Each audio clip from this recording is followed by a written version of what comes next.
Serikali ambayo iko uongozini ni kwamba kulikuwepo na jinsi Tanzania ilisaidia kwa wakati kulikuwepo na matatizo pale nyuma.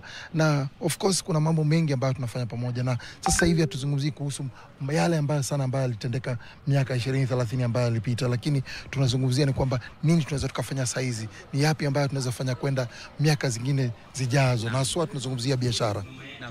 Naam, Dennis, tupate fursa kumsikiliza Major General Simuli, balozi wa Tanzania nchini Uganda, na mtazamaji uweze kumsikia anazungumza hivi sasa. Mkurugenzi wa Afrika Mashariki First, natambua uwepo wako. Mheshimiwa Waziri, natambua uwepo wako. Mheshimiwa Balozi wa Uganda katika Jamhuri ya Muungano wa Tanzania, natambua uwepo wako. Mimi nisipoteze muda kwa sababu najua wasemaji wako kule. Nikimwona profesa pale yupo, najua atawapa mengi sana vijana, lakini mimi vile vile nitambue familia ya Mwalimu Nyerere kutukaribisha hapa Mwitongo, Butiama. Nianze kusema kwamba namshukuru Mwenyezi Mungu kwa yote aliyotujalia. Tumesafiri kutoka Uganda mpaka hapa sio kwa ujanja wetu, bali Mwenyezi Mungu ametulinda na kutuongoza mpaka tukafika hapa.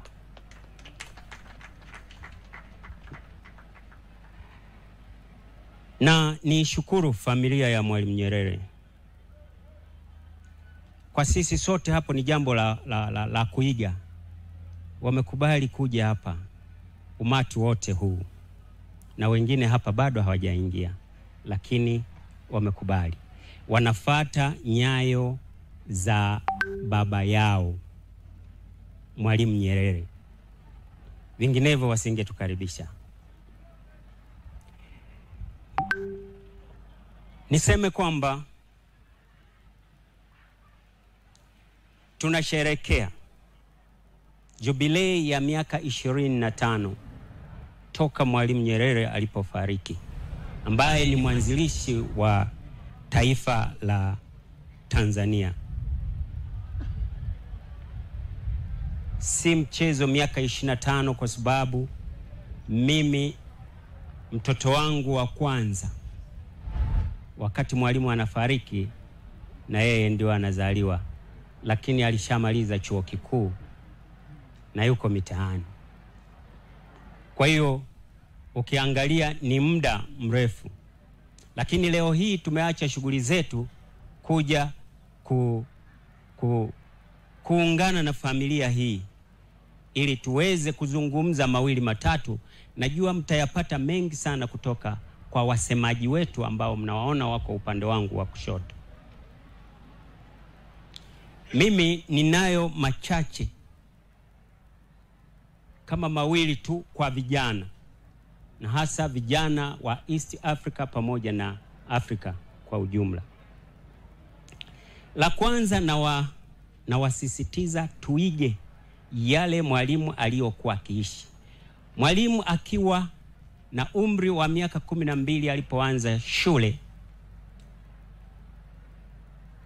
alikataa kujionyesha kwamba yeye anatoka katika familia ya mfalme. Alitaka kujiweka sawa na wengine, na ndio maana akaendelea kuwa kiongozi hata alipokuwa shuleni. Hilo ni moja. Kwa hiyo tujiweke kuwa sawa na wengine, tutakuwa na amani, tutakuwa na upendo. La pili ni jinsi gani alivyoiunganisha Tanzania. Kuna mambo makuu matatu. Mwalimu Nyerere baada ya kupata uhuru aliamua Watanzania wote watumie lugha ya Kiswahili, lakini haina maana kwamba lugha hii ya Kiswahili ni ya Watanzania. Hapana, ni ya Afrika. aliwaunganisha kwa kutumia lugha hii ya Kiswahili.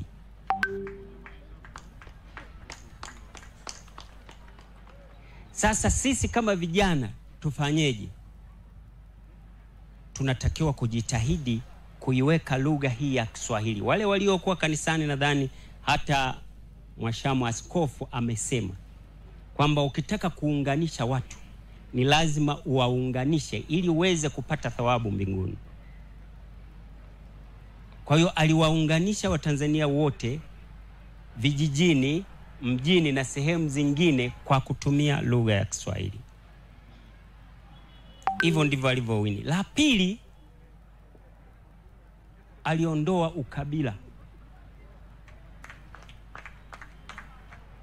Aliondoa ukabila kwa kusema kwamba wewe kijana ukipata mchumba kokote kule, iwe Mtwara, iwe Moshi, iwe hapa Mara, oa. Ukiangalia walivyooana wa Tanzania, wameondoa kitu kinachoitwa ukabila. Hawana ukabila. Kwa hiyo imesaidia sana hiyo. Na jambo la tatu ambalo alilifanya baada ya uhuru, kitu cha kwanza alisema elimu kwa watoto wote ni bure.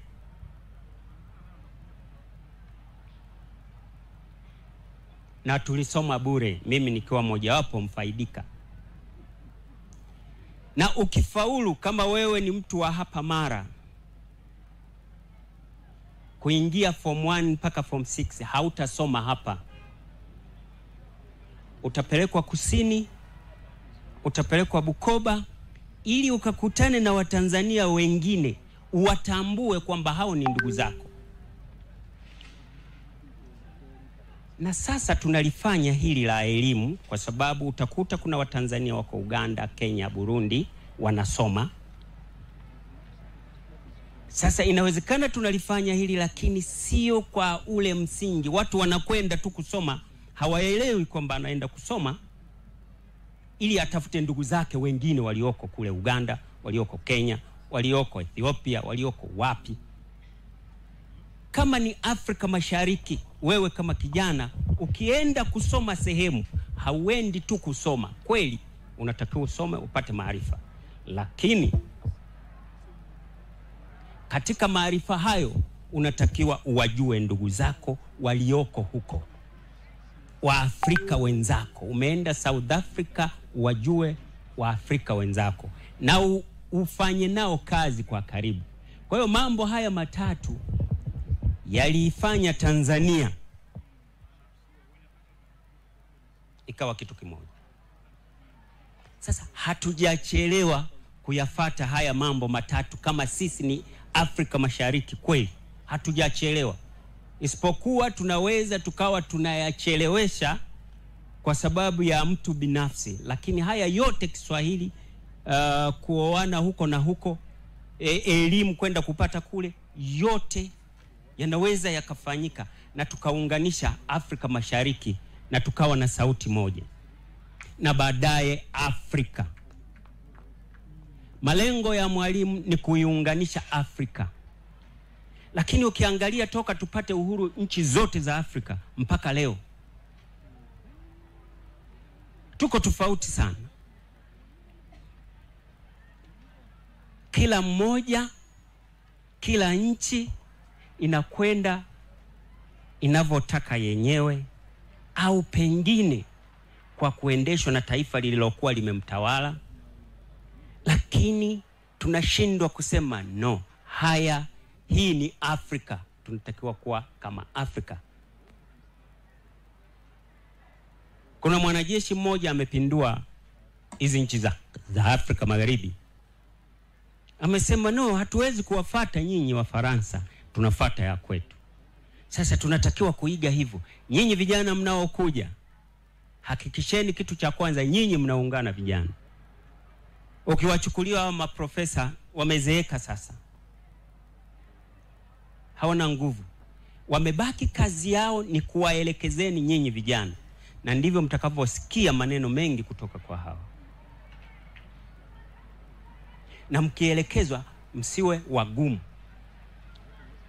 Tatizo jingine moja ambalo tunalo sisi vijana, tuna majibu tayari ya kila swali tunaloulizwa au maelekezo yanayotolewa. Na jibu letu ni kwamba hiyo haiwezekani. Akikushauri mtu ushauri unasema hiyo haiwezekani. Umefanya utafiti?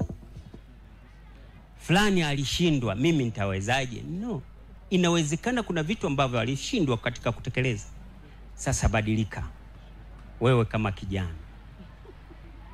Sasa hivi vijana mnaitwa jina ambalo hata nyinyi vijana mmelifurahia sana. Gen Z. Yani generation Z. Na nyinyi vijana mnaona ufahari kuitwa hivyo. Katika mila za Tanzania hapa kuna majina yanatolewa. Kwa mfano sikudhani, sikujua. Ukimuita hilo jina na tabia yake, mtoto atakuwa na tabia hiyo hiyo ya kutodhani, ya kutojua na hata jua. Kwa hiyo hilo jina msiliendekeze kuita Gen Z. Kwanza Z ni nini? Si zero. Kwa hiyo nyinyi ni zero. Mimi nawaasa vijana, kuweni na mawazo ya kwenu ya Kiafrika na mazingira ya Kiafrika. Nipende kusema tu kwamba nimefurahi kuwaona kuja hapa, na nisipoteze muda sana, lakini mnakaribishwa Tanzania, mnakaribishwa muda wowote. Msisubiri nani mihadhara kama hii ndio mfike Tanzania. Hapana, muda wowote ukijisikia karibu. Lakini vile vile ofisi ya ubalozi ya Jamhuri ya Muungano wa Tanzania nchini Uganda, wanaotoka Uganda, hata kama unatoka Burundi, ukipita Uganda siku hiyo umekuja kutembea, labda umekuja utalii, fika ofisini pale. Hiyo ni ofisi ya Afrika Mashariki, ieleweke hivyo. Kwa hiyo tutakusikiliza na tutakusaidia. Kama umekuja kupiga story, tutapiga story asubuhi mpaka jioni. Asanteni sana kwa kunisikiliza. Na mtazamaji wa TBC na UBC, ni balozi wa Tanzania nchini Uganda, Major General Paul Kisesa Simuli. Dennis, all right, maybe I'll take it up on a little bit on English, and basing on what the Ambassador Kisesa has just said is about the current generation. What are they up to? I think they need a lot of inspiration. There's some of them who have lost focus, and of course those ones in leadership have a role to play in trying to refocus them. And the fact is this: we have a very young population in this region, that is in the entire East African region, and the population is also growing very, very fast. And basing on what Mwalimu Julius Nyerere said a long time ago, he said that the youth, of course, they are a resource, but they are only a resource if they can be if that resource can be tapped into. And lately, you've noticed what is happening across the region. We tend to have very many of our very educated young children, youth, leaving the country and maybe going to Saudi Arabia, others going to Dubai, others going to out there. But they are meant to be our resource. So I think besides talking about trying to unify the area or unify the region, I think there are also pertinent issues that must be addressed, and that and I'm pointing out the issues of the young generation. And of course, like I'm sure you heard what the Ambassador Kisesa said, and I think his speech or his comment is based on what happened in the neighboring country recently. About 2-3 months ago, there were like riots. Young people died on the streets. They called themselves, they say they had a movement. They have no leader. They have no religion. So now, if you have no religion, you have no leader, then definitely it becomes very difficult, because at the end of the day, you need a leader so that you can find whom, if you're to tackle an issue, how do we go forward with that? Thank you. Naam, ni mwenzangu Dennis Ogola wa UBC, na matangazo haya kwa pamoja kabisa akizungumza hotuba ya balozi wa Tanzania Uganda, akizungumza kuhusu umoja, akizungumza jinsi vijana wa Afrika Mashariki wanavyoweza kuungana. lakini pia wanavyoweza kuhakikisha kwamba hawaendani na ama hawafuati upepo ambao unaweza ukaondoa kwenye msingi wa kuhakikisha kwamba wanatumia rasilimali za mataifa yao ili kuleta maendeleo. Nikumbuka kwamba vijana wa Afrika Mashariki wako hapa Butiama wakimtumia Mwalimu Nyerere kama alama ya kufanya mageuzi makubwa ya kuhakikisha kwamba angalau wanajua Afrika ilikotoka, Afrika Mashariki ilikotoka, na Uganda, Tanzania, Kenya na nchi nyingine Rwanda, Burundi zilivyotoka. Kwa hiyo ni umoja unajengwa. Somalia, hata sasa hivi tu Somalia pia wameingia kwa hapa. Ethiopia pia tunaambiwa kwamba wangependa kuungana na Afrika Mashariki, labda za Mwalimu zinatimia. Of course zinatimia kabisa. Alafu kuna jambo moja ambalo zilizungumziwa kitambo kidogo na Bwana Ntendo akizungumzia kuhusu kulipia visa, nimesafiri sana katika nchi za Afrika na unagundua ni kwamba kuna nchi fulani hata hapa karibu tu unalipia $50, $100, ila hali tunajiita kwamba tuko katika jamii. So tukisema tuko kwa jamii na nalipia $50, hata kwanza tunazungumzia dola, tuzungumzie pesa zetu sisi wenyewe, tunazungumzia dola za Kimarekani, na una pale ukienda kulipisha unaambiwa unalipishwa kwa dola za Kimarekani. Sasa tunaona ni kwamba tukizidi kulipia inamaanisha kwamba umoja wetu uko wapi? Tunajiita Afrika Mashariki na Jumuiya ya Afrika Mashariki. Hii jumuiya, how does it work? Hiyo ndio swali, kwa sababu tunalipia kusafiri. Na mimi kama raia wa Afrika Mashariki ningependelea kwamba sote tuweze kuingia kusafiri bila vikwazo, au sio? Naona jitihada zinapigwa. Uganda na Tanzania tunaonyesha mfano. Tuna mradi mkubwa wa bomba la mafuta la EACOP wa mfano kabisa ambao unazidi kuonyesha kwamba sasa tuungane katika rasilimali. Na unaona miradi kama hiyo, especially kama EACOP, unaona kwamba ina uwezo wa kuunganisha nchi hizi mbili. Kumbuka kwamba kwanza kuna ushoroba wa kati ambao tunaita Central Corridor, kuna ambao wanaita Southern Corridor, lakini kwa muda fulani hapo zamani ni kwamba ushoroba wa kati ulikuwa unatumika sana kushinda ushoroba wa nadhani kaskazini, Northern Corridor, kati ya biashara kati ya Uganda na vile vile Tanzania.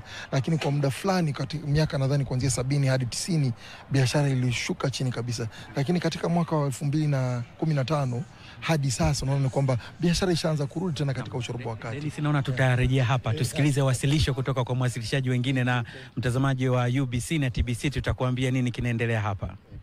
The preamble of my talk and speech to you today is the hand of the Pan-Africanist from Tanzania to Zimbabwe. I have come not just to laud, reflect and celebrate Mzee Julius Nyerere, but also to cause us to take a moment to pause and reflect at the magnanimity and wisdom of the man to whom we owe a lot. Ndugu Madarika Nyerere, how do I break this to you? Mzee Nyerere sired many children, some of you which you do not know. Some of us are those children in Southern Africa, in the country of Zimbabwe, where I am from. There is now over 16 million of us, his children, grandchildren, and great-grandchildren. We are products of his desire for independence across the African continent, which he built, which he very much built, molded, and shouldered. But as my mind wanders in deep respect for him,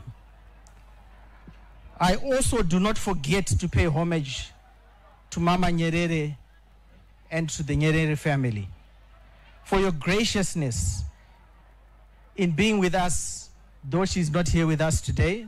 Ndugu, you are representing her. For to Mama Nyerere and the family, I must say, I am in awe of your great character.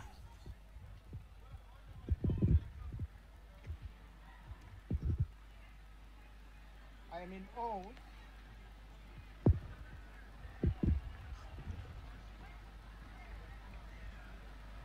I am in awe. I am in awe of your great character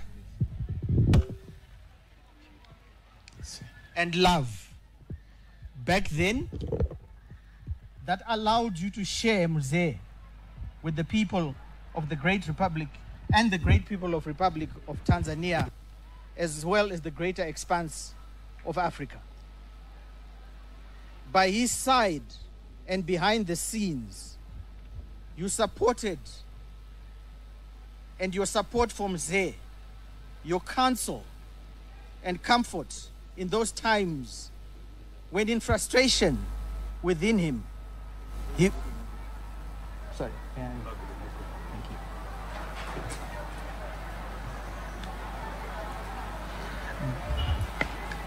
By his side and behind the scenes,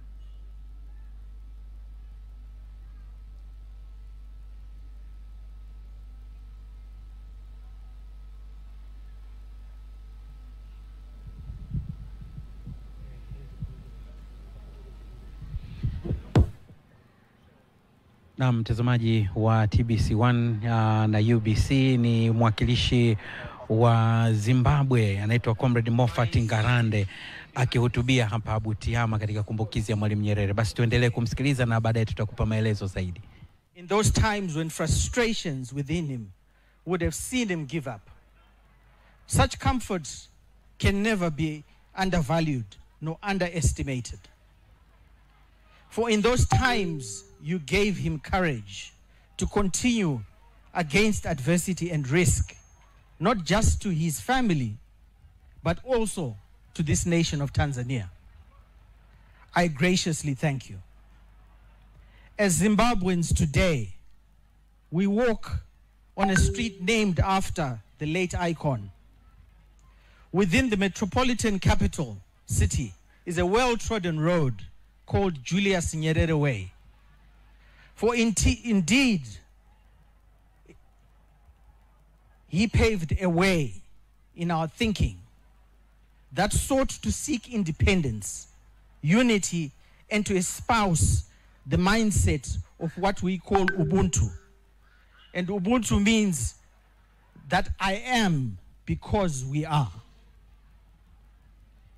In 1961, Tanzania, when you gained independence from the British colonialists, Mzee Nyerere was cognizant that that other fellow brothers were still in the shackles of colonialization and depravity.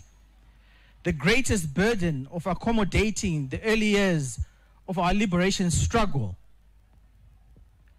stalwarts in Southern Africa, was carried by Tanzania, leading into the formation of what was known as the frontline states, becoming SADC.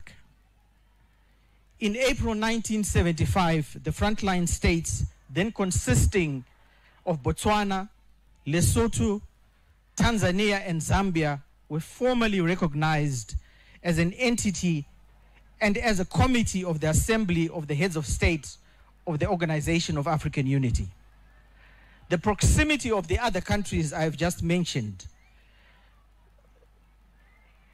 Botswana, Lesotho, Zambia, to the apartheid South Africa, which was still under apartheid, militarily, and a country which was militarily strong, as well as intertwined economically and socially, meant a coordinated approach was required as the flames of freedom spread southwards within the African continent.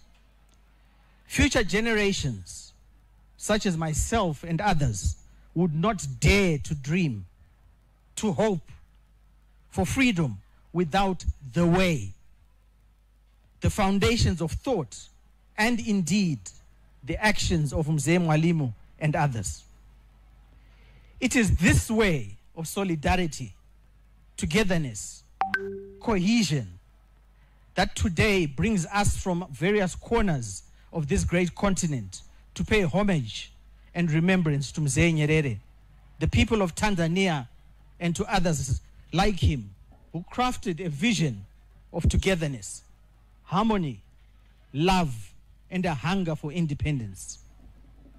The tone being that, in spite of our differences in language, separated by borders that are not of our own crafting, we should and indeed we must endeavor to find common ground and to build not just for ourselves, but for generations to come. Mzee Mwalimu, the teacher, forever casts his great legacy over us. That without teaching, understanding, being accommodating, and hospitality, we cannot build anything as a family. One continent, as we strive for the next battle for economic freedom and prosperity. As today we are found here, we must pledge and re-pledge to always seek to be united, to focus more on those things that unite us rather than those things that divide us. And also lay in our small ways a path for those to come to walk on, learn from, and be mindful never to forget the sacrifices done by Mzee and his generation. We must also be mindful that without sacrifice for the greater good, the dream of a better prosperous tomorrow can and shall always be a phantom and a dream. May we seek to not to stain the memory of those gone before us, and commit to foster unity, peace, and also to pass on the baton to the next generation to go forth and bring economic prosperity. The teachings we learned, we must also hold them dear to our bosom and give them to those to come. Through and in our actions in protecting jealously the resources of this great continent. It is only in action, persuasion of others, that we give true reverence and homage to the great Mwalimu Julius Nyerere. Though diverse in language and location, we must always seek to be one in prosperity, in progress, in ambition. As I conclude, let me say, I am here only because he was here. Let me leave this with you as we go into our deliberations. It is better to be than to seem to be. And that, well done, is better than well said. To Mama Nyerere in absentia, I wish her maisha marefu. And to Africa, I say, one Africa, one people. Asante.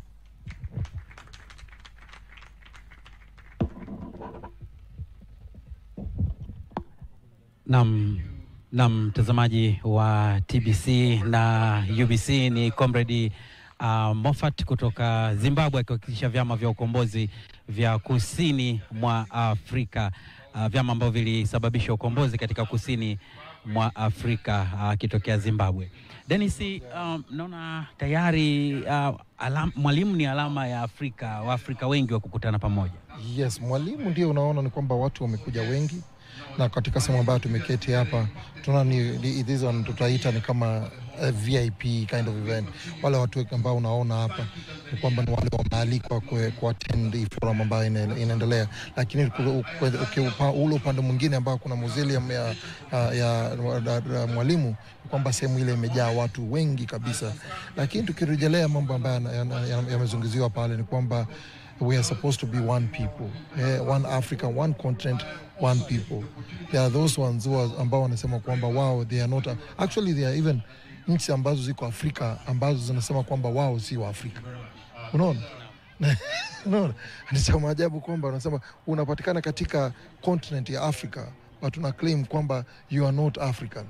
Unaona, inakuwa ni vigumu sana. Tunajua na tukiwa na tournament ya mpira kama mpira ambao unakuja hivi karibuni ambayo tumefanya bidding Uganda, Kenya na Tanzania, unaona ni kwamba hao ni nchi tatu za Afrika Mashariki. Na ukiwa na tournament kama hiyo unapata hizo nchi ambazo zina claim kwamba wao sio nchi za Afrika wanacheza ama wanahusika katika hizo mchuano. So ni hivyo tu, ni kwamba tukiendelea kuwa na changamoto ni kwamba ni sisi wenyewe ambayo ni sisi wenyewe tutaumia it is us to suffer in the long run, because when we have very many non-tariff barriers, when our people cannot visit each other, and we have this water body whereby you hear there are clashes between one community and another community. It's really difficult. It tells you that we really have a long way to go. But meetings like these, conferences like these, mikongamano kama hii hapa ambayo tunayo hapa Butiama, tunatarajia kwamba itakuwa ya umuhimu, itatusaidia kupunguza matatizo ama kureduce some of these tunaziita barriers ambazo tunakumbana nayo kama raia wa Jumuiya ya Afrika Mashariki. Naam, na ni matangazo mubashara ikiwa ni TBC1 ya Tanzania na UBC ya Uganda. Na sasa tusikilize moja kati ya wanafunzi ambao wako hapa Butiama, wanatokea Uganda, wamekuja hapa kubeba ujumbe na wanawasilisho lao, tuwasikilize.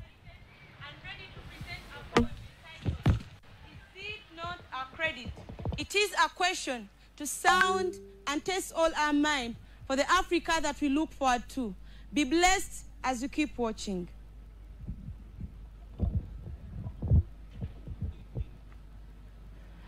Bound together. Together we are bound.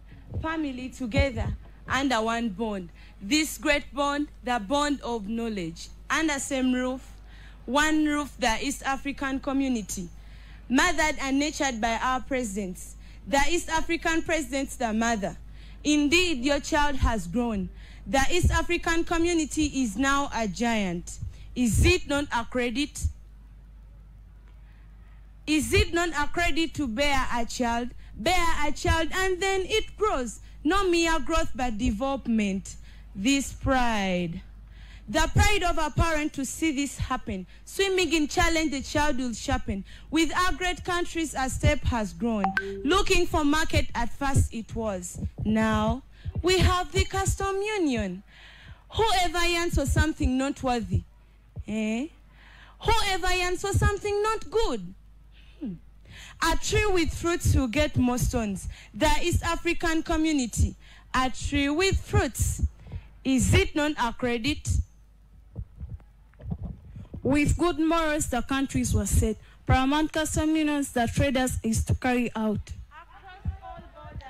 Using the East African currency, we shall all have to sway, so that the currency does not lose its value.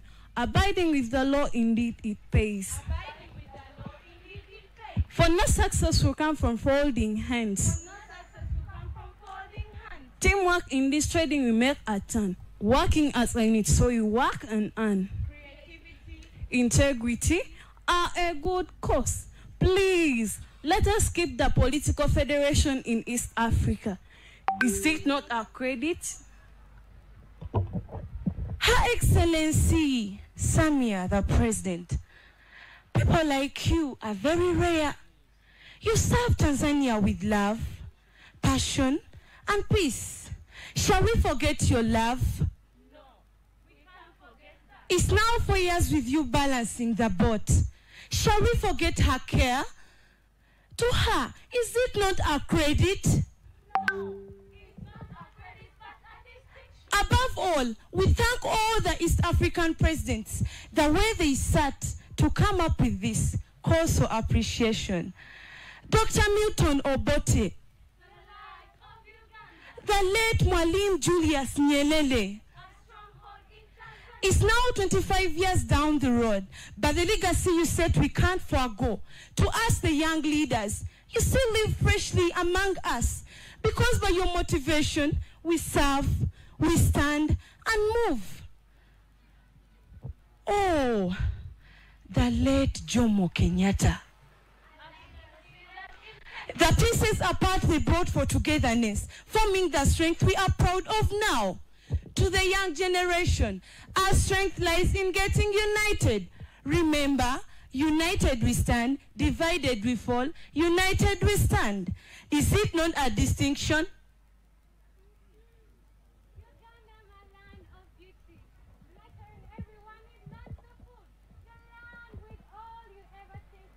Symbolizing all good works of God.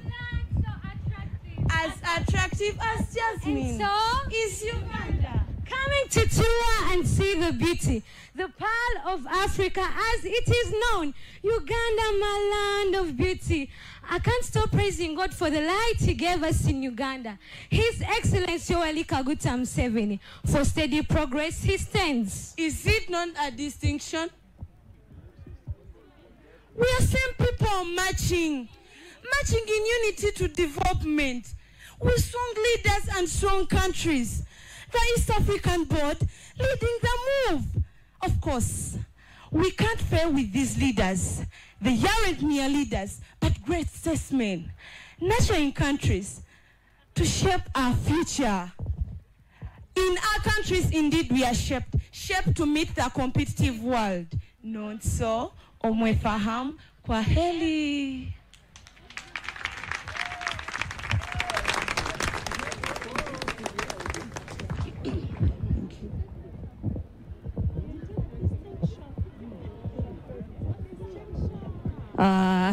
Asante sana jamani, mmesikia maneno mazuri kutoka kwa vijana wadogo kabisa.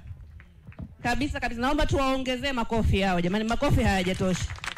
Alafu tangu tumeanza tumekuwa tunawataja vijana sana. Vijana tupo kweli humu ndani leo? Vijana tupo? Sijasikia. Vijana tupo? Young people, are you hearing? Are you here, young people? Okay. Those ones are from Prince Joseph Academy, Namagunga. Thank you very much. Another round of applause for those young people. Thank you very much. And so we continue. Let me again ask you, and I'm not really ordering, I'm only kindly asking, in the interest of time, for us to try to be precise and concise, because we are going from here back to Dar es Salaam, Kampala, Kigali, Mogadishu, Kinshasa. Let us factor in that so that we try to be as brief as we can, but also bring out the information as much as we should. Because remember, we have the most important thing, which is the dialogue. And we're not doing so well on time. Okay, may I now, at this juncture, invite Professor Mwambutsa Ndebesa from Makerere University. Let's welcome him with a round of applause.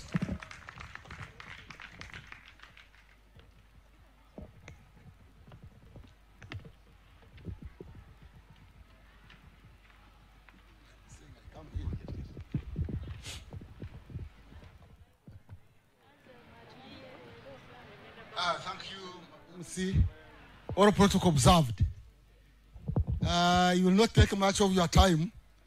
I will just mention some attributes of Nyerere, 3 of them. 1, an ideal, and 2, the other 2 are behavioral. I will start with the ideal. The High Commissioner there said that Mwalimu Nyerere managed to unite Tanzania. Actually, he created a nation. I testified, by the way, in 1985 when he was giving a farewell speech, a retiring speech at the University of Dar es Salaam. I was there at Nkrumah Hall. I was a student then. He did say that we failed the economy, but we managed to build a nation. And that is very important. And one of the ways in which a nation can be built, yes, can be language, but the idea of equality. Equality is very important. Inequality is a source of divisionism. Inequality globally, inequality regionally, inequality between classes, inequality between genders, inequality between tribes, inequality between religions is the mother of conflicts and violent conflicts at that. And Nyerere stood for the idea of equality. And he sacrificed everything to promote equality by whatever name, whether it was called socialism, Tanzanian characteristic, whether it was called Ujamaa. That was the idea he stood for, and he tried to practice in Tanzania. And that was very great. As long as you have equality, then you will have unity. As long as you have inequality, you will not have unity. have I heard that since he passed away, these bad manners of inequality have started cropping up in Tanzania? True or false, Ndugu Madaraka? I don't know, but I have heard. Maybe I've heard wrongly. But if you are going that way, please go back to the idea of Nyerere. Because inequality in East Africa, by statistics, by researchers, is on the high increase. And we should avoid that if we have to attain national unity and East African regional unity. That was an idea of equality that we should all pursue. I leave that one and go to behavior. Nyerere, Mwalimu Nyerere sacrificed. Some of us may not know that in 1961, Mwalimu Nyerere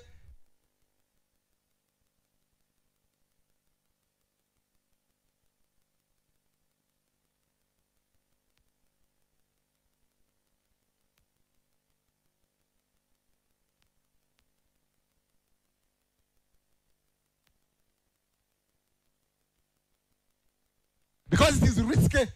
It is risky in Africa for one to step aside and you hand over the power of the presidency.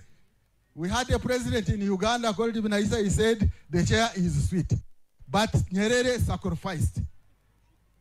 He had also sacrificed to postpone the independence of Tanzania, of Tanganyika then, until all East African countries had become independent so that they become one country. That was also a sacrifice. You hear that? Nyerere had the spirit of sacrifice. He, as a poor country,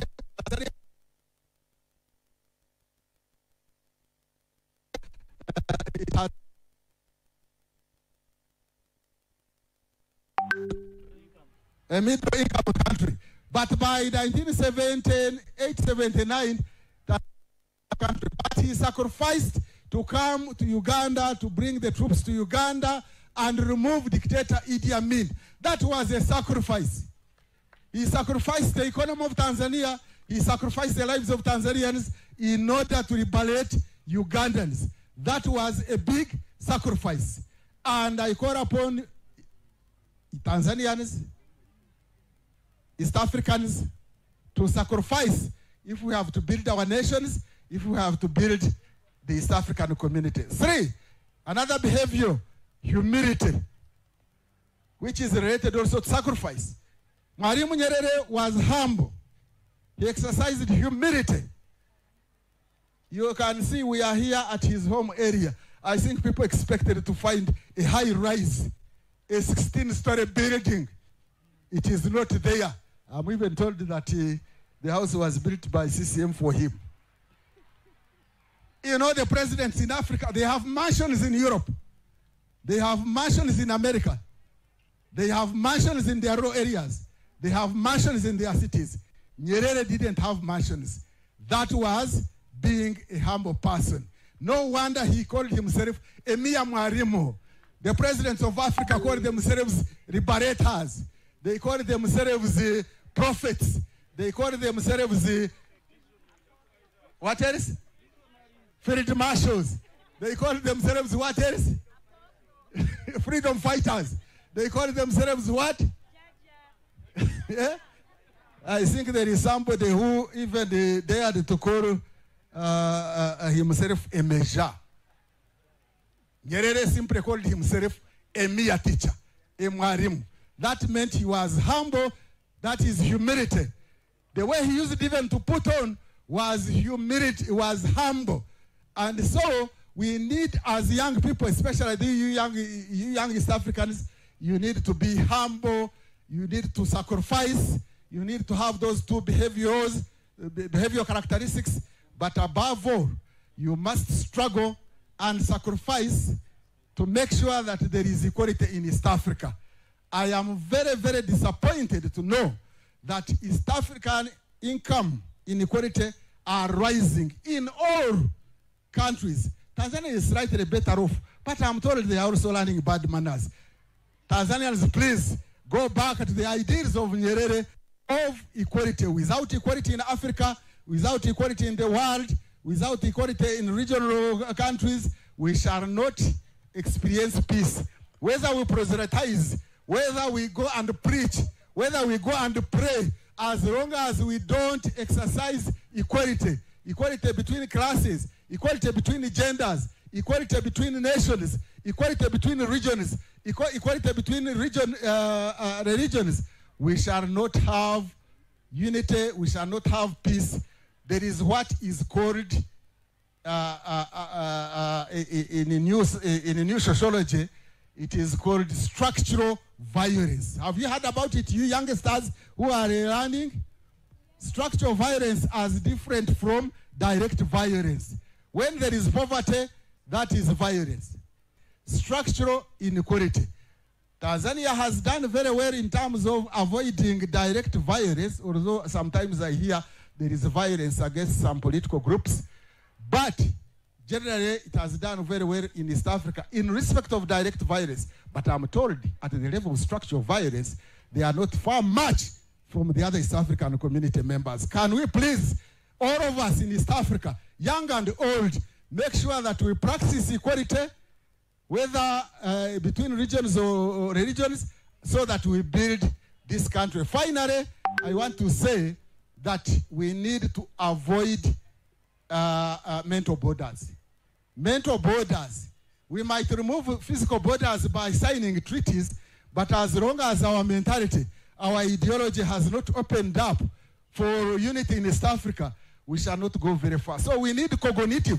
Let me be academic now. You have heard I am a professor. There is what we call cognitive liberation, cognitive unity, cognitive integrity. As long as we don't open up our minds ideologically. Bago de Ikuya Minister, in East African Community Legislative Council, do we have caucuses which cut across countries? Do we have ideological caucuses, such as the progressives and the conservatives? If it is so, I would be happy, but I doubt. So we need to cut across our borders ideologically in minds, and that is when the other treaty, which remove borders, physical borders on paper, will be achieved. Asante sana. Thank you very much for listening to me. Thank you very much.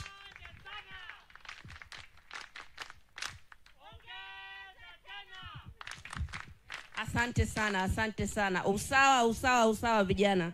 Tumehimizwa kujenga usawa. Napenda kumkaribisha Meja Jenerali mstaafu Gregory Mugisha Muntu. Karibu sana.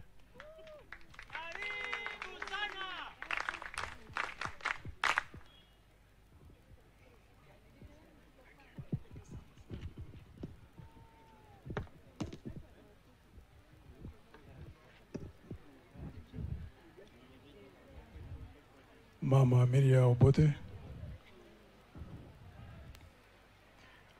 Ndugu Madaraka, representing Mama Julius Kambarage Nyerere at the same time,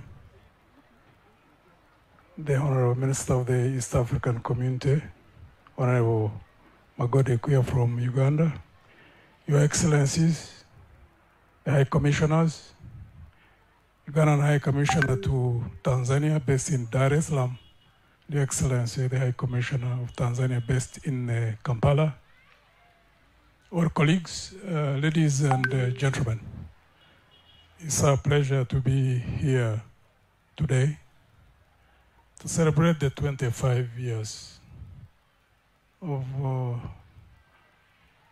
Mwalimu Julius Nyerere, his enduring legacy and values. Lessons for Mother Africa, a closer home, the East African community.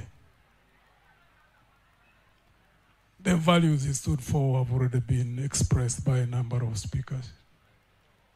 He had rare qualities. It's rare for leaders in this part of the world to serve at the highest levels of government, being presidents or prime ministers, and yet remain humble as he was, and yet remain honest as he was, and yet remain incorruptible as he was. At the same time, to have the quality of being bold and firm, like he did stand for literally all the South African countries eventually which got independence, be it Namibia, be it South Africa, be it Mozambique, be it Zimbabwe. He stood firm. All those had liberation forces here in Tanzania with lots of pressure from all over the world. He stood firm. We forget fast as human beings. Rare leaders like the late Julius Kambarage Nyerere should really be up there as exemplary leadership figures on this continent, considering the existential threat that we are under as a people. And specifically for the youth, the generations before you tried what they tried to do. Even the current generations of leaders have been trying to do what they have been trying to do, but there are still gaps. The gaps are wide. I am going to try and give you some short statistics, maybe to bring out the magnitude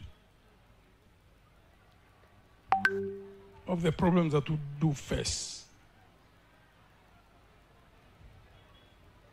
And I'm going to run through a few statistics. I've selected these countries, a few in Europe, because of their size, in terms of numbers and in terms of land size, to compare them with the region of East Africa, because we are now 8. At this time, Somalia hadn't become part of East Africa, so the statistics for East Africa are based on 7 countries. Belgium, Switzerland, Netherlands, and then East Africa. The World Bank indicators, these 2024 World Bank indicators. The land size in terms of square miles, Belgium is 11,774 square miles. Switzerland is 15,940 square miles. Netherlands is 16,164 square miles. The 7 countries of East Africa combined in terms of land mass is 2,104,147 square miles. Even when you combine the land size of the 3 countries, European, those who have calculators in your private time, see how many times the East African region is larger than those combined. Let's go to population. Belgium is 11,763,650. Switzerland, 8,902,308. Netherlands, 18,145,500. The combined population of East African community countries, when they were still 7, is 343,328,958. GDP.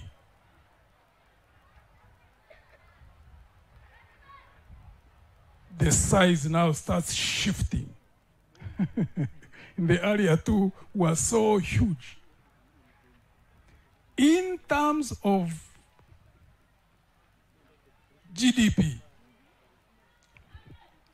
Belgium is, come again? Oh, sorry.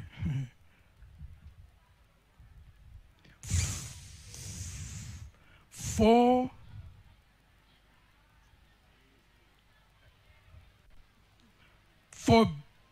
billion 591,000.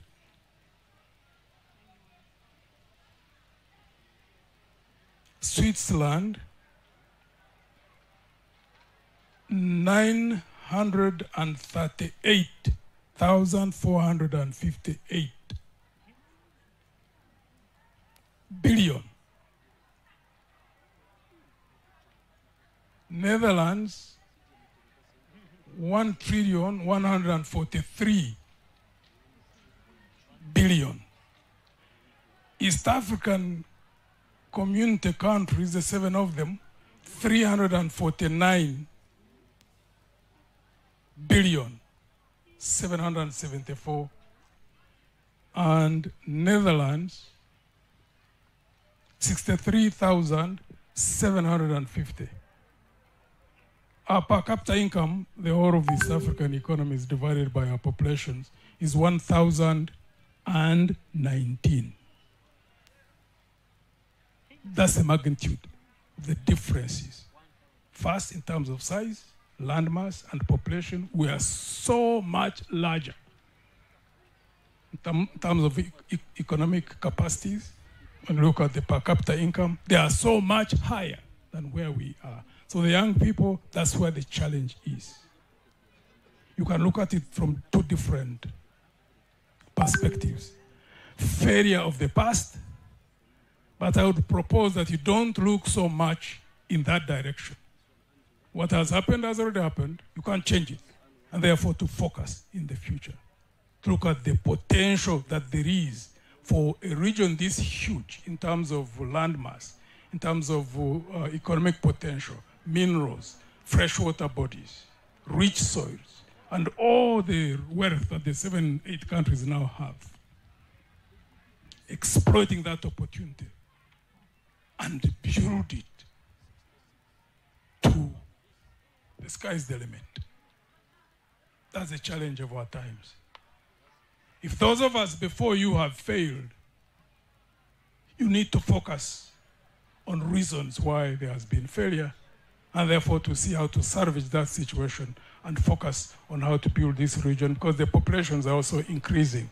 Like in Uganda, we are now 45 million people. In another 25 years, we are going to be close to 100 million. Tanzania has a larger population, I think, in the whole, Congo has about 80 million. It must be growing fast as well. Tanzania, Kenya, same.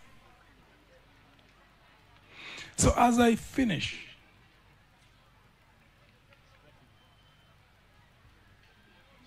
views have been expressed by many within the political elite looking in our past, even before us.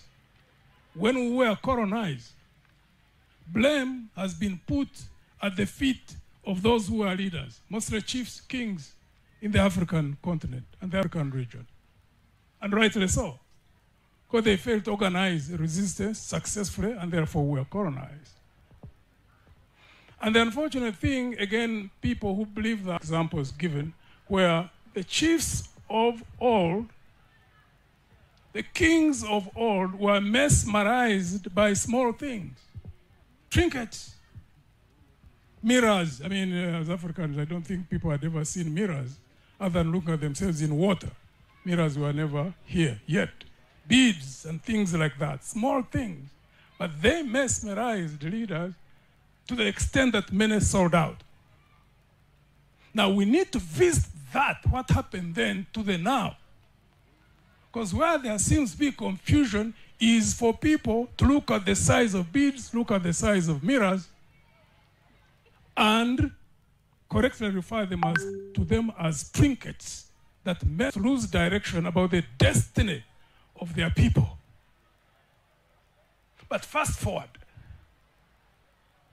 What is making us lose direction?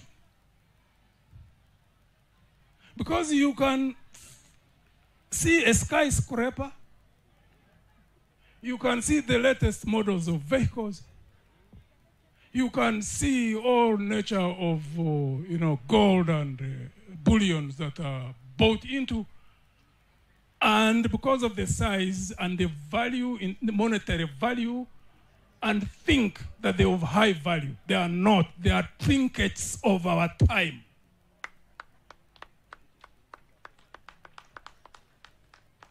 They are the trinkets of our time. Because even if you own a skyscraper, even if you own a 5-star hotel, if you compare that with destiny of a people, if you compare that with dignity of a people, it is a trinket. It is like a mirror of old.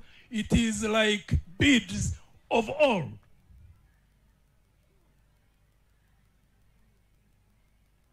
The destiny of 300+ million people, if you compare it with the desire that overwhelms many of us who are in leadership, and that someone, therefore, because of money, because of desire for immediate wealth, so they get money and build a hotel, but forget about the dignity of those 300 million people. It is a trinket. We should call it what it is. But the moment we build systems, as we have seen, there are many countries, you know, all of you, there are countries that were the same level of development as we were. Some of them, their per capita income is $40,000, $50,000. You look at Singapore, you look at South Korea. If you build a country and there are systems on the basis of which you manage that country, that there is equality before the law, that there is justice, that there is fairness, that there is transparency, it means that the country can develop, the economy becomes large, so that even those who want to buy skyscrapers, who want to build hotels, can be able to do so, but through legitimate means. You go to a development bank, you borrow, low interest rate, long-term repayment period, and the leader is able to pay back 25 years, 30 years. To the extent that when there are systems of management, that even someone who is not a minister, someone who is not even in politics, can go to the same development bank, borrow similarly, and also create wealth. That's what the problem is.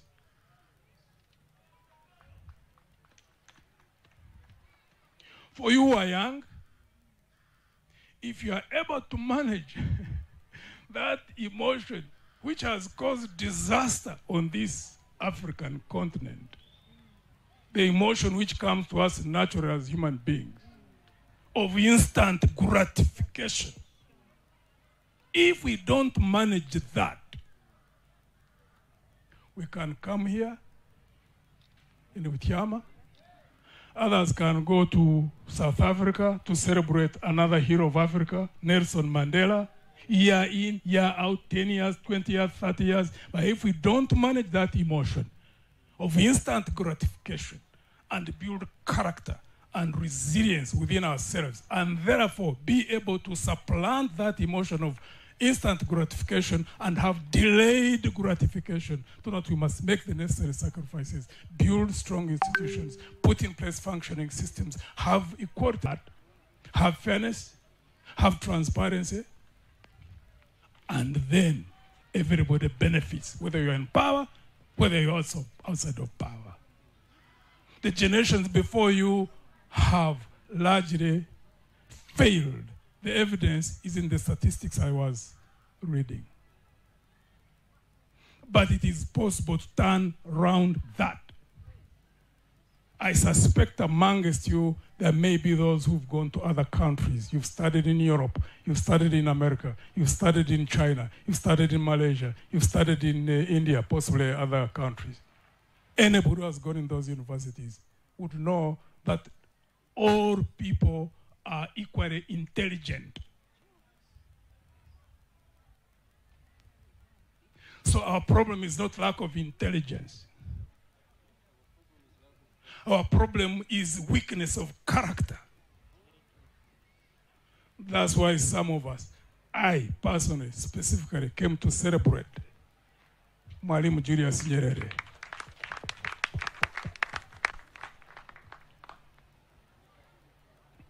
If Mwalimu Julius Nyerere had desired to be rich, he could have become rich, but I know that even if he had become rich, it would have been through legitimate means.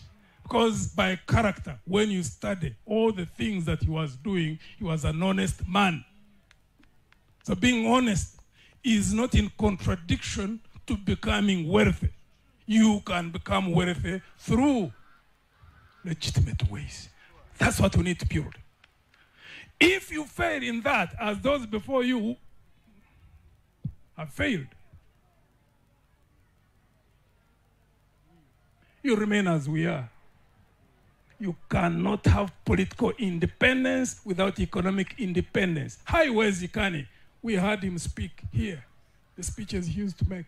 Spot on. Talk about the organized North and disorganization here in our part of the region. And that's what we need to concentrate on. May the Lord richly bless you. Mungu awabariki. Thank you very much. Give Major General, retired Major General Mugisha Muntu another round of applause.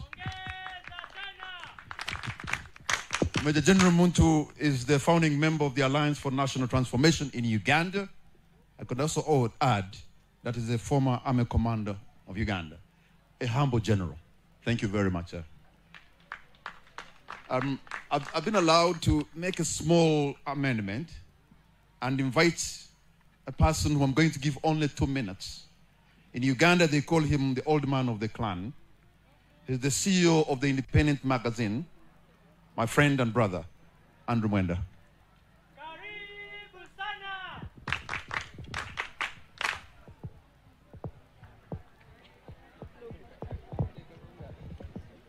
Good evening, everyone. The former First Lady of Uganda, my own mother, Mama Mirio Obote,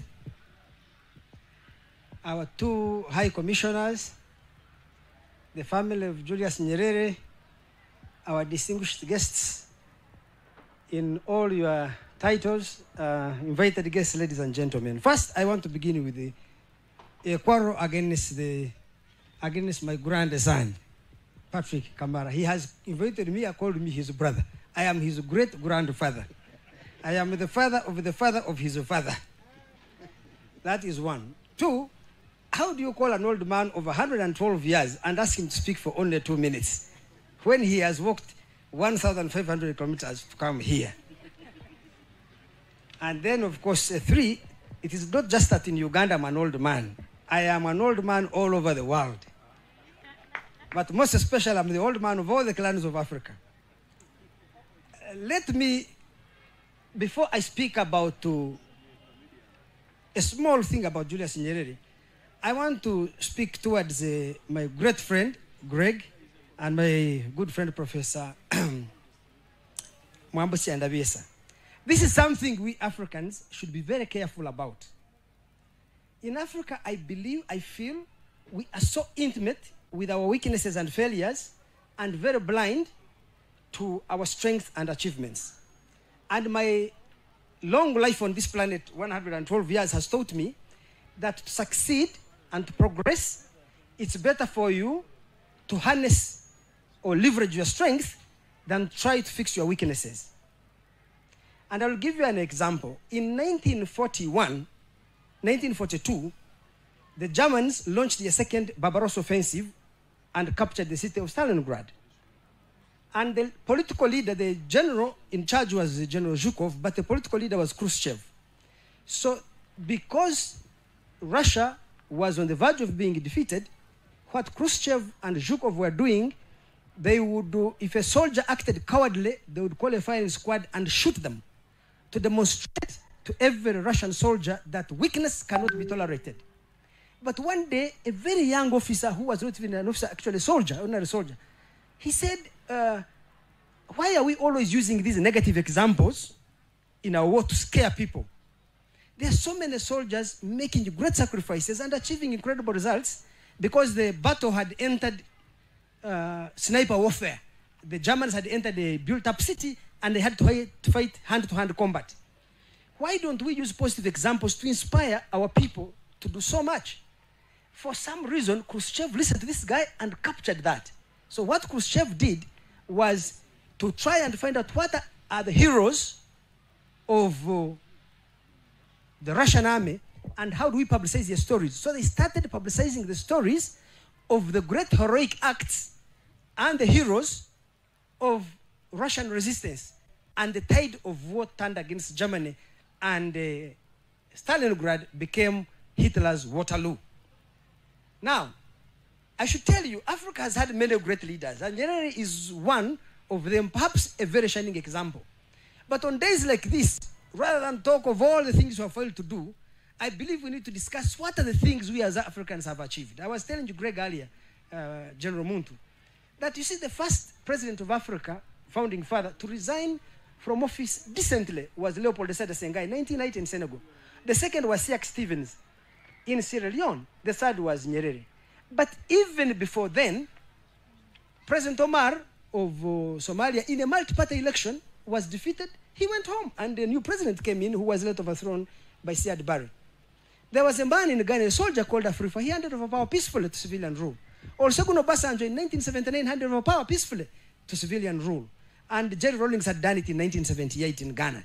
So we need to look for these examples and tell young people the great heroic actions of those African leaders and pay less attention to those. It is important for us to be reminded of our failures, but it should not be the most important thing. Let me talk about Nyerere's simplicity. Talk of Milton Obote, whom I knew intimately. Obote was like a dad to me. He was exactly like Nyerere, never accumulated a lot of wealth, served his country with dedication, maybe made a few mistakes, but there is so much to tell about Milton Obote. Look at Idi Amin. Whatever you can criticize him about, Idi Amin never looted the state, never built great palaces, never made money out of power.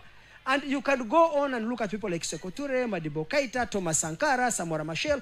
Africa has these shining examples of honest leaders who did not build mansions in Europe. Let us talk about them. It will inspire young people. Rather than condemn, be talking about Mobutu and Omar Bongo. There may even be exceptions, not the rule. So we need to have a positive view of ourselves as Africans and mobilize young people around our achievements, our strengths, our nobility. So, having said that, which was just a preamble, let me briefly talk about Nyerere. And I will more or less make the same points people have made. And I want to approach it in a different way. If you look at Greg Muntu's presentation of our economic failure, actually Nyerere's presidency was an unmitigated economic disaster for Tanzania. Between 1961 and 1985, when he retired, Tanzania's GDP shrank by 40%. It is one of the biggest and catastrophic economic failures in the history of countries.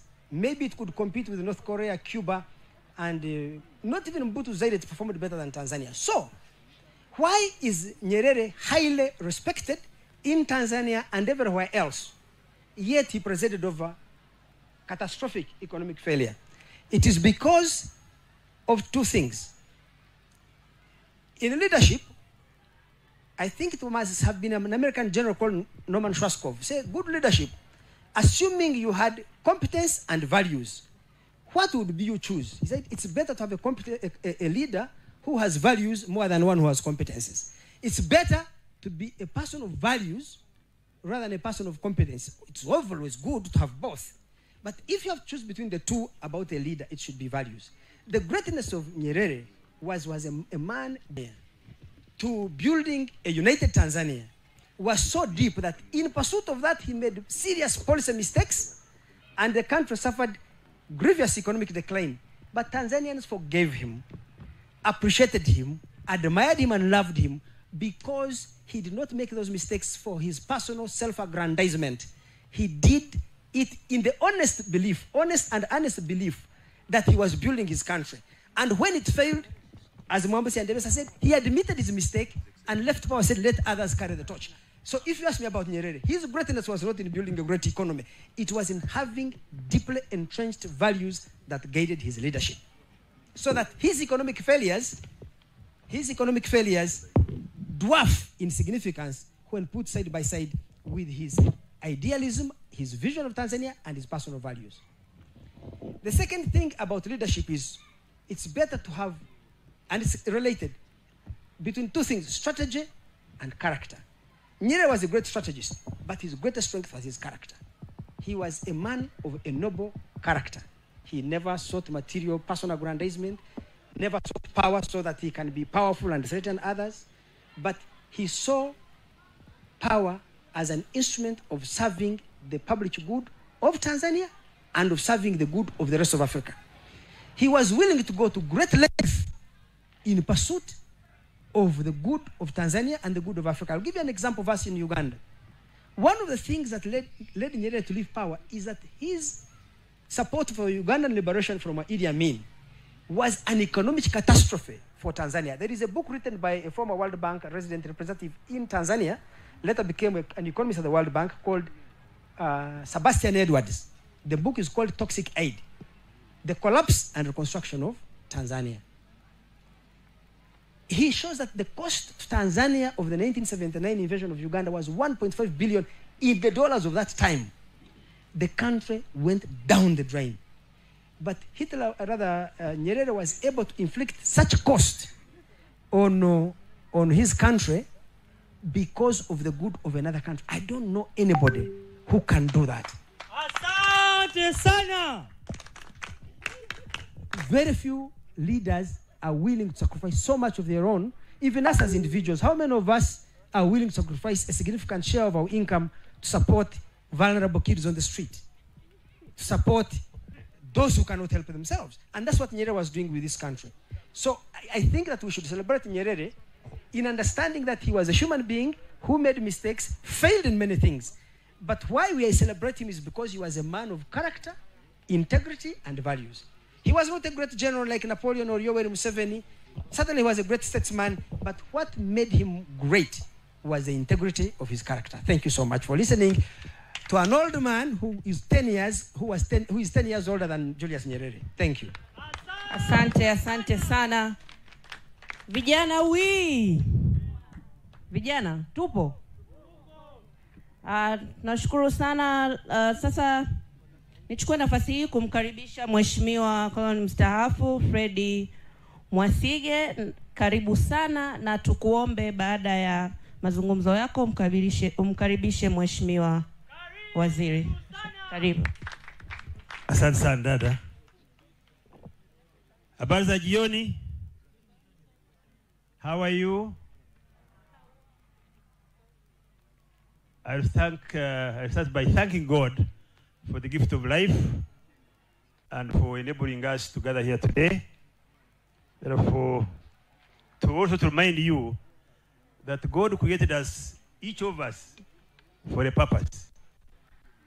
And each of us has a mission. And one of the missions is today. Mama wetu, Mama Mary Obote, our senior comrades, Honorable Minister, my former Miaka commander, ndugu yangu Mheshimiwa Madaraka, ndugu mbalozi wa Tanzania nchini Uganda, na waheshimiwa wote, itifaki imezingatiwa. In English it is protocol observed. Now, I'll be very brief, but I will touch what my previous speakers have said. First, all of us here, majority of us never saw Mwalimu Nyerere. Only a few of us saw him. So we are like blind men. Blind men were taken and they touched an elephant. And when they were taken back to their places, they were asked to describe what an elephant is. Those who touched the ears said the elephant is like a skin, a big skin. Those who touched the tail, they said it is a small rope. Those who touched whatever, but in their own way. So here today, we have had each individual describing Mwalimu Nyerere. And I'm very sure if all of you had an opportunity, you would have your own view of Mwalimu Nyerere. But for me, I will tell you what I think was paramount. Mwalimu Nyerere was an extraordinary leader. He was an extraordinary individual. He was a leader who exhibited the qualities of Plato. He was a visionary leader and a freedom fighter. He was imbued with profound humility and refused to be identified the icon that he was. And this has been said by Professor. In Kiswahili, tunasema, Mwalimu alikuwa kiongozi mwenye maono na mpiganaji wa uhuru. Alija na unyenyekevu wa hali ya juu na alikataa kutambulikwa kama mfano alikuwa. That's what it means, what I've said. Now, having said that, we are describing Nyerere after 25 years. But what have we achieved? And what was his... Sometimes when I listen to the anthem of Tanzania, I see Nyerere. It is the only anthem that talks, God bless Africa. It touches, bless the children of Africa. So that means his vision, his mission was Africa, united Africa. Because he had realized that these imperialists, together with other founding fathers that are lined up here, they realized that there was a challenge and they had a mission to fulfill of uniting Africa. But their mission was interrupted. And it is our time, it is our duty to carry on and fulfill that mission. And that's why we are here today. The imperialists fragmented us deliberately to exploit us.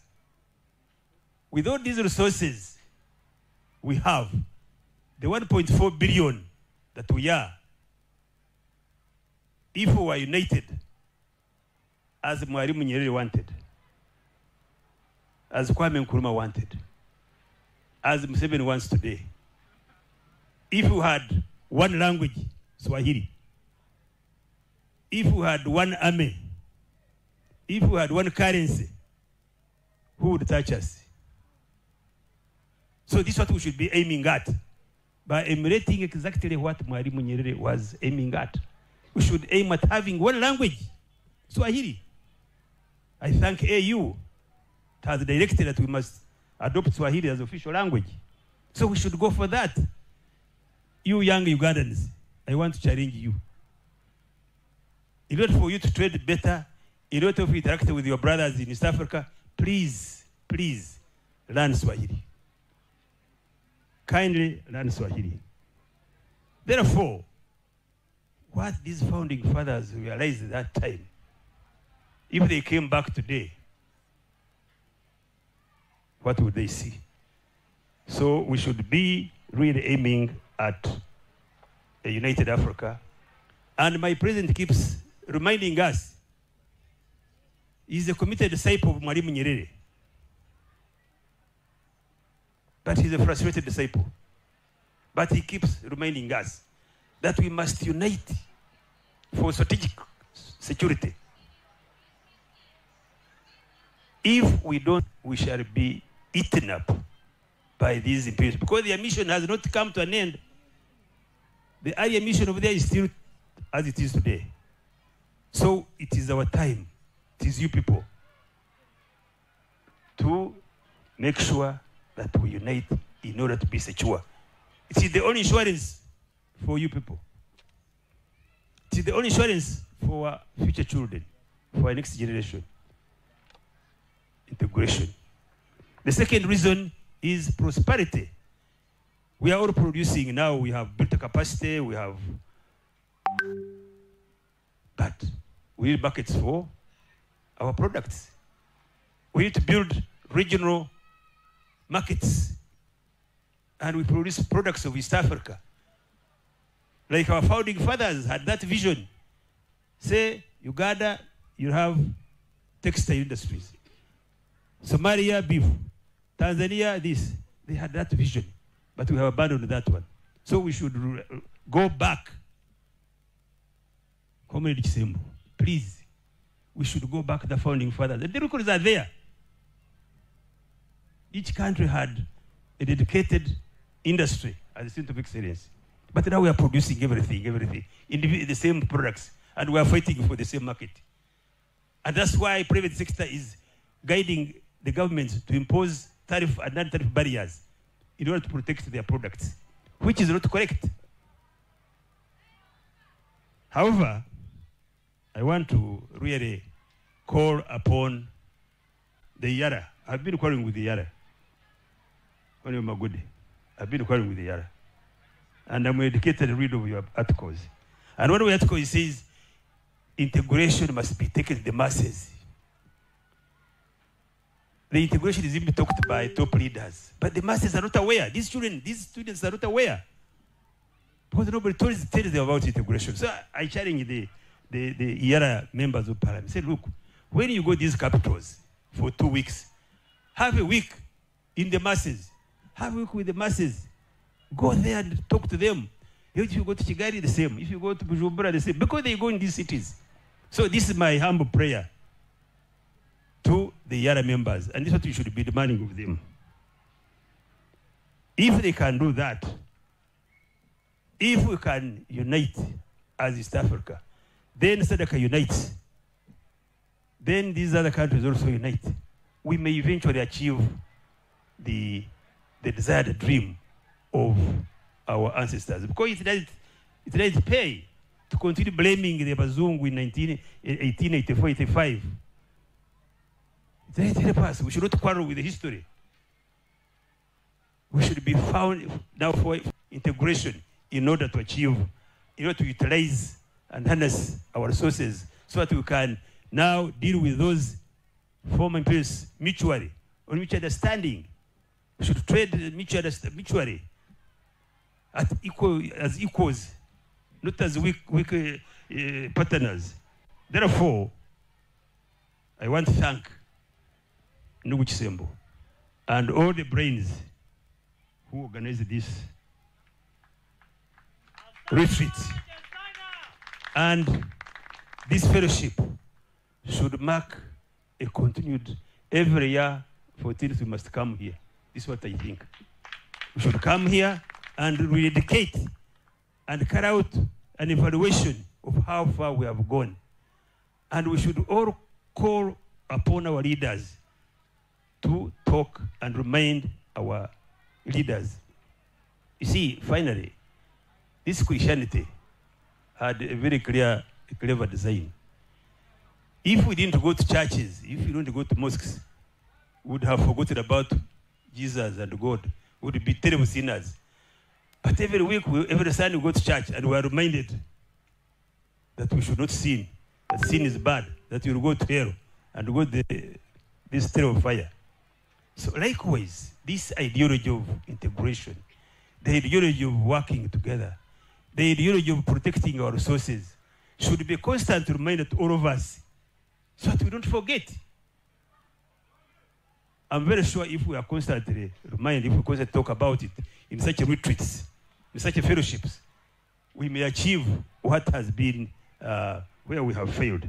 Therefore, I want to thank all the organizers, and I want to thank all the speakers, and I want to thank God for enabling us to have this day, and call upon him and call upon you, and to assure you that God works through people.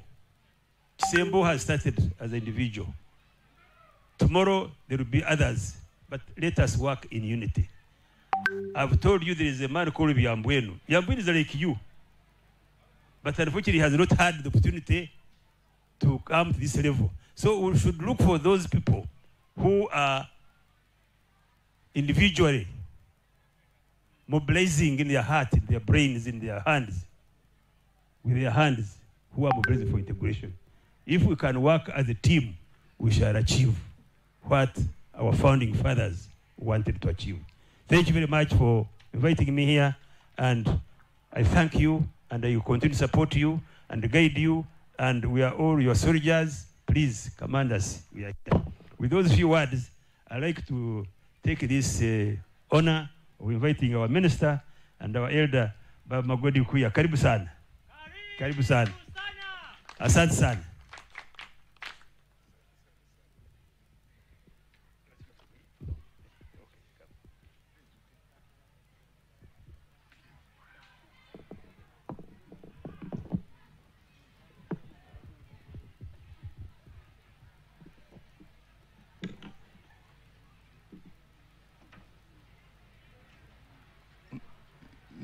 Ni bahati mbaya sana leo sikuweza kujua nitazungumza lugha gani. Ingekuwa bora ikiwa mimi nilikuwa nazungumza Kiswahili, lakini because you all seem to be so conversant in the language, I got frightened to bring my Swahili intonation in this meeting. But I'm a good student. I'm beginning to learn. Our host, that is the family of Mwalimu Julius Nyerere, whose life we are celebrating here today. The ambassadors and high commissioners present. Mama Miria Obote, who was my elder, from the, she was as she was assuming to be the first lady in Uganda. I was a young student, and I saw her come and lead us in many things. The presenters so far who have come, the organizers of this meeting, the youths, ladies and gentlemen, protocol observed. It has been my fortune or misfortune to have come here by a kind of default. Because unfortunately, I was not aware of this particular fest until very late. I was actually patient elsewhere. Then my minister, who ought to have come to bless this occasion,